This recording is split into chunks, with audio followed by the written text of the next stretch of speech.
ಅಪ್ಪುಗಳು ಈ ಮಠಕ್ಕೆ ಪಟ್ಟಾಧಿಕಾರ ತೆಗೆದುಕೊಂಡ್ರೆ ಅವರು ಪಟ್ಟಾಧಿಕಾರ ತೆಗೆದುಕೊಳ್ಳುವಾಗ 12 ವರ್ಷದವರೆಗೂ ಇದ್ರೆ ಅಂತ ತಿಳ್ಕೊಂಡು ಪೂಜ್ಯರು ಹೇಳ್ತಿದ್ರು. ಆದ್ರೆ ಅವರ ಸುರುವಿನ ದಿವಸಗಳು ಹಾಗೂ ಬಹಳಷ್ಟು ದಿವಸಗಳೆಲ್ಲ ಬಹಳ ಕಷ್ಟದ ಕಾಲದ ದಿವಸಗಳಾಗಿದ್ದವು. ಎಷ್ಟು ಕಷ್ಟದ ಕಾಲ ಇತ್ತಪ್ಪ ಅಂದ್ರೆ ಒಂದು ದಿವಸ ಕೂಡ ಮುಂಜಾನೆ ಇದ್ದರೆ ಸಾಯಂಕಾಲ ಇರ್ತಿರಲಿಲ್ಲ ಪ್ರಸಾದಕ್ಕೆ. ಅಂಥ ಕಷ್ಟದ ಕಾಲಗಳ ದಿವಸಗಳಲ್ಲಿ ಈ ಮಠವನ್ನು ಬಹಳಷ್ಟು ಜೀರ್ಣೋದ್ಧಾರದ ಜೊತೆಗೆ ಇಷ್ಟೆಲ್ಲ ಆಗ್ತಾ ಬಂತು. ಸುಮಾರು ಅವರು ಮಾಡ್ತಕ್ಕಂಥ ಕಾರ್ಯಗಳೇನಪ್ಪ ಅಂದ್ರೆ ಅವರು ಮಾಗಾಂಗರಕ್ ಮಠ, ನೇವರಿಗೆ ಮಠ ಹಾಗೂ ಹುಮ್ನಾಬಾದ್ ಬಸವತೀರ್ಥ ಮಠದ ಮಠಾಧಿಪತಿಗಳಾಗಿ ಸುಮಾರು ಬಹಳಷ್ಟು ಸೇವೆಯನ್ನು ಸಲ್ಲಿಸೋದ್ರ ಜೊತೆಗೇ ಕಾಶಿ 7 ಗಂಟೆ 7, 10, 15ಕ್ಕೆ ಹೋಗಿ ನಡಿಗೆ ಎಬ್ಬಿಸಿದ ಕೂಡ ಎದ್ದಿಲ್ಲ ಅಂದ್ಕೊಳ್ಳೆ ಎಲ್ಲರೂ ಎಬ್ಬಿಸಾರ. ಡಾಕ್ಟರ್ ಕರೆದಾರ. ಡಾಕ್ಟರ್ ಕರೆದ ಕೂಡಲೇ ಅವಾಗ ಬಂದು ಅವ ಡಾಕ್ಟರ್ ಚೆಕ್ ಮಾಡ್ಯಾನ. ಚೆಕ್ ಮಾಡೋದ್ರಾಗ ಪಲ್ಸ್ ಬರೀ ಹತ್ತೆ ಇದ್ದದ್ರ ಪಲ್ಸ. ಅವಾಗ ಮತ್ತೆಲ್ಲ ಡಾಕ್ಟರ್ ಚೆಕ್ ಮಾಡೋದು ಕೂಡ ಹೋಗ್ಯದ ತಿಳ್ಕೊಂಡು ಹೇಳಿದ್ರತ್ತೆ.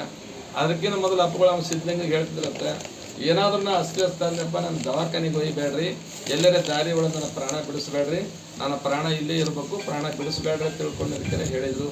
ಇದನ್ನೆಲ್ಲ ಯಾಕೆ ಹೇಳ್ಬೇಕಪ್ಪ ಅಂದ್ರೆ ಬಹಳ ಜನ ಸ್ವಾಮಿಗಳು ಅನಾರೋಗ್ಯ ಆಗಿ ತೊಂದರೆಯಾಗಿ ಹಾಸ್ಪಿಟಲ್ಗೆ ಹೋಗಿ ಏನೇನೋ ಹಾಕಿ ಹೋಗ್ಯಾರ. ಆದ್ರೆ ಈ ಸ್ವಾಮಿಗಳು ಸುಮಾರು ನನಗೆ ಪೂರ್ತಿ ನೋಡಕತ್ತೀನಿ, ಆರೋಗ್ಯವಾಗಿದ್ದು ಹಾರ್ಟ್ನೂ ಇಲ್ಲ, ಅಲ್ಲಿಂದ ಯಾವುದೂ ಪ್ರಸಂಗನೂ ಇಲ್ಲ, ಯಾವ ತೊಂದರೆನೂ ಇಲ್ಲ, ಸಾಯಂಕಾಲ ಹೊಟ್ಟೆನೂ ಊಟ ಮಾಡ್ಯಾರ, 2.5 ಗಂಟೆ 2 ರೊಟ್ಟಿ ಮ್ಯಾಗ ಊಟ ಮಾಡ್ಯಾರ, ಮಾತಾಡ್ಕೊಂತೇ ಅದಾರ. ಎಲ್ಲ ಇಷ್ಟೆಲ್ಲ ಮಾಡಿ ನಿಶ್ಚಿಂತವಾಗಿ ಏನೂ ಅಕಸ್ಮಾತ್ ಹಾರ್ಟ್ ಅಟ್ಯಾಕ್ ಆಗಿತ್ತು, ಏನಾದರೂ ಹಳ್ಳ್ಯಾಡಿದ್ರು, ಏನಾದರೂ ಆಗಿತ್ತಪ್ಪ ಮೂತ್ರರೇ ಬರ್ತಿದ್ದು, ಒಂದಾಕರೆ ಬರ್ತಿದ್ದು, ಪೂರ್ತಿ ಕೌಪ ಅವ್ರು ಹೋಗೋದಿರ್ತಕ್ಕಂಥದ್ದು ಎಲ್ಲನೂ ನೋಡಿದ್ರೆ ಒಂದು ಸಣ್ಣ ಮೂತ್ರದ ಒಂದು ಹನಿ ಸಹಿತ ಕೌಪಕ್ಕೆ ಹತ್ತಿಲ್ಲ. ಆ ರೀತಿಯಾಗಿ ನಿಧಾನವಾಗಿರ್ತಕ್ಕಂಥ ತಮ್ಮ ಇಲೋಕ ಯಾತ್ರೆಯನ್ನು ಪೂಜ್ಯರು ತ್ಯಜಿಸಿದ್ದಾರೆ. ಅದು ಬಹಳ ಆಶ್ಚರ್ಯಕರವಾಗಿರ್ತಕ್ಕಂಥದ್ದು. ಏನು ಪೂಜ್ಯರಿಗೆ ಸಿದ್ಧಗಂಗಾ ಸ್ವಾಮಿಗಳು ಅಂತ ದೊಡ್ಡ ನಮಸ್ಕಾರ ಮಾಡಿರ್ತಕ್ಕಂಥ ಹಿರಿಯ ಪೂಜ್ಯರ ಸ್ವಾಮಿಗಳು ಯಾರು ಇಂಗ್ಲೇಶ್ವರಪ್ಪಗಳು 96-97 ವರ್ಷ. ಇದೀಗ ಅಥಣಿ ಗಚ್ಚಿನ ಮಠ ಒಂದೊಂದು ಸರಿ ಒಂದೊಂದು ಮಠಗಳ ಪದ್ಧತಿ ಹೆಂಗಿರ್ತಪ್ಪ ಅಂದ್ರೆ ಧಾರವಾಡ ಮುರುಘಾ ಮಠದೊಳಗೆ ಭಾಳಷ್ಟು ಭಕ್ತರ ಮತ್ತು ಆ ಭಕ್ತರ ಭಾವುಕ ಭಕ್ತಿ ವಿಷಯ ಕಾಣಿಸ್ತಿತ್ತು. ನಾನು ನೋಡಿದ ಸಣ್ಣ ಇದ್ದಾಗ. ಅದು ಬಿಟ್ಟರೆ ಸಿದ್ಧಗಂಗಾ ದೊಡ್ಡಪ್ಪಗಳು ಇದ್ದಾಗ ಇತ್ತು, ಈಗೂ ಅದ. ಆದ್ರೆ ಆ ರೀತಿ ಇರ್ತಕ್ಕಂಥ ಅಥಣಿಯ ಮುರುಘೇಂದ್ರ ಶ್ರೀಗಳ ಸಾಂಪ್ರದಾಯದ ಜನ ಸಂಪೂರ್ಣ ಇಂಗ್ಲೇಶ್ವರ ಮಠಕ್ಕೆ ಶಿಫ್ಟ್ ಆಗಿತ್ತೇನಪ್ಪ. ಹುಡುಗರು ಮಡಿಯವರಿಗೆ ಸೇವೆ ಮಾಡ್ತಕ್ಕಂಥವ್ರಿಗೆ ಎಷ್ಟು ತ್ರಾಸಾಕಿತ್ತಪ್ಪ ಅಂದ್ರೆ ಊಟಕ್ಕೆ ಬರೋ ಮಂದಿಗೆ ಊಟ ಕೊಡೋದು ಮತ್ತು ಇದನ್ನು ಮಾಡೋದು ನೋಡಿದ್ರೆ ಅವ್ರು ಎದೆ ಒಡ್ಕೊಂಡು ಎಲ್ಲರೂ ಹೋಗಿ ಮಗ್ಗಲ್ಲಿ ಕುಂದ್ರದೇನಪ್ಪ ಅಂತ ತಿಳ್ಕೊಂಡು 4-5 ಜನ ಸೇವಕರು ಹಂಗೆ ಮಾಡ್ತಿದ್ರು.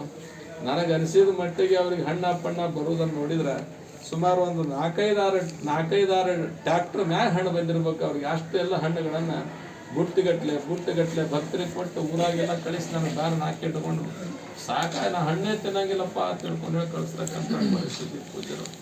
ಅಂಥ ಪೂಜ್ಯರನ್ನು ನಾವು ಕಳ್ಕೊಂಡೆವು. ಅಂಥ ಪೂಜ್ಯರಿಗೆ ಶ್ರದ್ಧಾಂಜಲಿ ನುಡಿ ನಮ್ಮನ್ನು ಸಲ್ಲಿಸೋದದ. ನಾಡಿನ ಯಾವ ಗಣ್ಯ ವ್ಯಕ್ತಿಗಳು ಬರ್ತಾರೆ ಅವತ್ತಿನ ದಿವಸ ಮೊನ್ನೆ ಸರ್ ಬಂದಿದ್ವಿ ನೋಡಿರಿ. ಎಂ.ಬಿ. ಪಾಟೀಲ್ರಾಗಲಿ ಅಥವಾ ಶಿವಾನಂದ ಪಾಟೀಲ್ರಾಗಲಿ, ಅಪ್ಪಾಜಿ ನಾಡಗೌಡರಾಗಲಿ, ಇನ್ನೂ ಯಾರ್ಯಾರು ಎಲ್ಲರೂ ಕೂಡ ಯಾರ್ಯಾರು ಬರ್ತಾರೆ ನೋಡಿ ಹಿರಿಯ ಗಣ್ಯರು ಕೂಡ ಬರ್ತಾರೆ.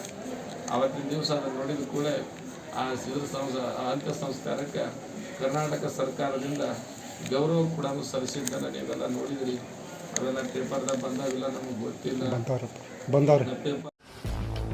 ಗ್ರಾಹಕರ ಸ್ಯಾಟಿಸ್ಫ್ಯಾಕ್ಷನ್ ನಲ್ಲಿ ನಂಬರ್ 1 ತೃಪ್ತಿಕರ ದೈಹಿಕವಾದ ಹುಮ್ನಾಬಾದ್ನ ಎಸ್ವಿ ಟಿವಿಎಸ್ ಶೋರೂಮ್ ನಿಮಗಾಗಿ ತರುತ್ತಿದೆ ಹೊಸ ಮಾಡೆಲ್ಗಳ ಹೊಸ ಬೈಕ್ಗಳು. ಇಲ್ಲಿ ಟಿವಿಎಸ್ ನ ಸ್ಪೇರ್ ಪಾರ್ಟ್ಸ್ ಹಾಗೂ ಸರ್ವಿಸ್ ಕೂಡ ಲಭ್ಯ. ಹಾಗಿದ್ರೆ ತಡೆಯಾಕೆ ಹಿಂದೆ ಭೇಟಿ ನೀಡಿ. ನಾಗಲಕ್ಷ್ಮಿ ದಾಬಾ ಹತ್ತಿರ ಗುಲ್ಬರ್ಗಾ ರೋಡ್, ಹುಮ್ನಾಬಾದ್. ಹೆಚ್ಚಿನ ಮಾಹಿತಿಗಾಗಿ ಸಂಪರ್ಕಿಸಿ 8494951009. ಫ್ಲಾಟ್ ಖರೀದಿಸುವ ಪ್ಲಾನ್ ಇದ್ದೀರಾ? ಹಾಗಾದ್ರೆ ಕೇತಕಿ ಡೆವಲಪರ್ಸ್ ನಲ್ಲಿ ಮೂಲಭೂತ ಸೌಕರ್ಯಗಳುಳ್ಳ CC road, footpath, garden, under drainage, water supply, ಉತ್ತಮ ಪರಿಸರವುಳ್ಳ ಫ್ಲಾಟ್ಸ್ ಲೇಔಟ್ ಲಭ್ಯ.